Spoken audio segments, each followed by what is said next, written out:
Equality की बात क्यों हो रही है?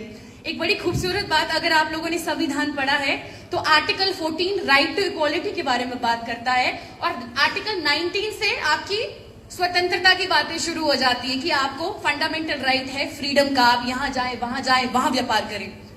बाबा साहेब ये बता गए कि आर्टिकल 14 इक्वालिटी पहले आएगा और स्वतंत्रता बाद में आएगी। स्वतंत्रता से भी ज्यादा कोई चीज जो जरूरी है वो है समानता। इसीलिए बाबा साहेब ने जब कॉन्स्टिट्यूशन लिखा तो आर्टिकल 14 पहले डाला कि इक्वालिटी होना बहुत जरूरी है।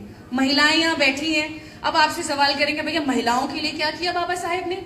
कॉन्स्टिट्यूशन के बियॉन्ड देखिए, जब पहले कानून मंत्री बने तो हिंदू कोड बिल लाए थे, अगर आप लोगों को याद होगा। हिंदू कोड बिल में यह बात की गई कि जो आज की सरकारें यूनिफॉर्म सिविल कोड देने की बात करती है कि हम लोग इस तरह का लॉ लाएंगे, चाहे धर्म कोई भी हो, चाहे जाति कोई भी हो, वहां के पुरुष और महिला को एक ही प्रकार का रूल लॉ करेगा, उसको बोलता है यूनिफॉर्म सिविल कोड। अब ये बात आज हो रही है और बाबा साहेब इसको 1950s में कर रहे हैं कि मैं चाहता हूं महिलाओं के अधिकार सुरक्षित रहें। जो आज औरतें डिवोर्स ले पाती हैं, अगर वो एक पीड़ित शादी में है उससे बाहर निकल पाती हैं, सम्मान से जी पाती हैं और मेंटेनेंस भी लेनी पड़ती है, ये सब आपका हिंदू मैरिज एक्ट में बाबा साहेब महिलाओं को तोहफा दे गए। हिंदू सक्सेशन एक्ट में महिलाओं को प्रॉपर्टी इनहेरिट करने का कुछ भी नहीं था। माय डियर लेडीज, हम कुछ भी नहीं है। हम जब शादी करके जाती है तो ससुराल कहता है मायका तुम्हारा, और मायके में लड़की आ जाए तो कहते हैं यहाँ क्या रखा है तुम्हारा, है ना? तो कुछ भी नहीं है। प्रॉपर्टी का जो हक था वो बाबा साहेब दे गए आपके सक्सेशन एक्ट से।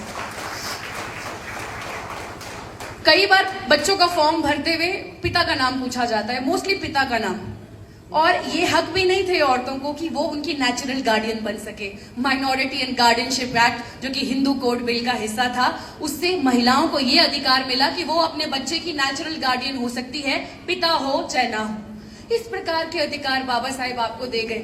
बाबा साहेब ने पहली बार बात करी, माय डियर लेडीज, उन्होंने पहली बात करी कि जो औरतें कोल